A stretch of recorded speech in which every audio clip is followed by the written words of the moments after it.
K15! Драги гледачи, добар ден! Ето као што може да видите, попушти врукирата, малце снегче, ово.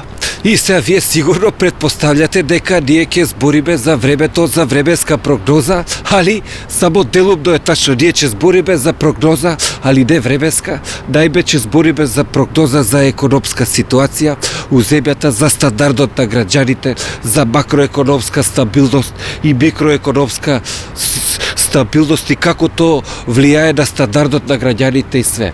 У име на това, земавме еден мал упомоч, тоа ни овој господин органи на редот, најбе, он ќе ни помогне, за граѓаниве што ќе ги питаме, ќе ги убедува да дават изјави, пошто они бегат, а измеѓу другото, они ќе се потрудат изјавите што ќе ги даваат граѓаните да бидат потачни и то.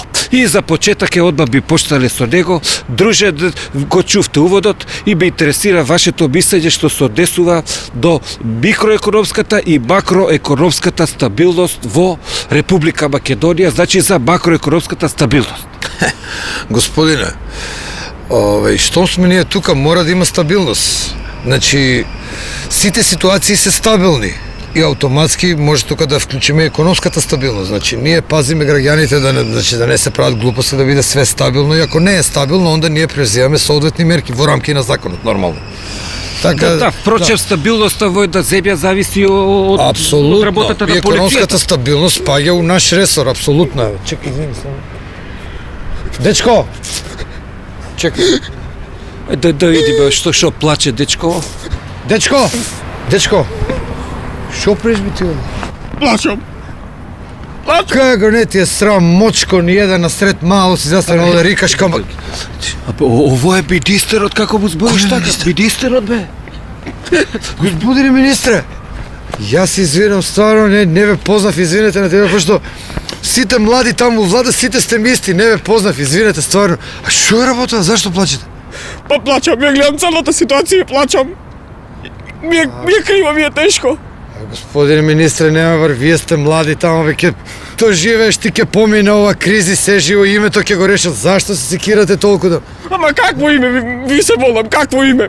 Па не е за името, не е за името. Зашто плачеш, бе, господине министре? Па ги гледам целите и плачам.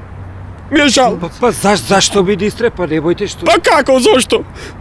Ми е жал за социјалците, за стечајците, за пензионерите. Им даваме касно пензии и ретко им ги даваме и како ќе преживеат со овие цени. Абе, нема, бе, господине министре, бе, нема се секирате, зашто вака се секирате? Добро вие, па штото за пензионерите мислам, добро? Па, ајде ви се молам. И ќе ве молам само ако го давате овој, направете исечок. Уживај, бе, министре, само бркате работа, ние тоа у постпродукција ќе ги избришеме брсуните и се, мислам, не. Гледате, гледаш и ова што ти зборам, гледаш и, бе, друже, значи, народов ни е ѓубре. Гледаш и не им е лесно и на деца овие влада што работат сите, значи, гледаш колку се секираат, а луѓе само ги критикуваат, ја, значи, ова е... Таква држава. Што е, дечко? Во министрот ли беше?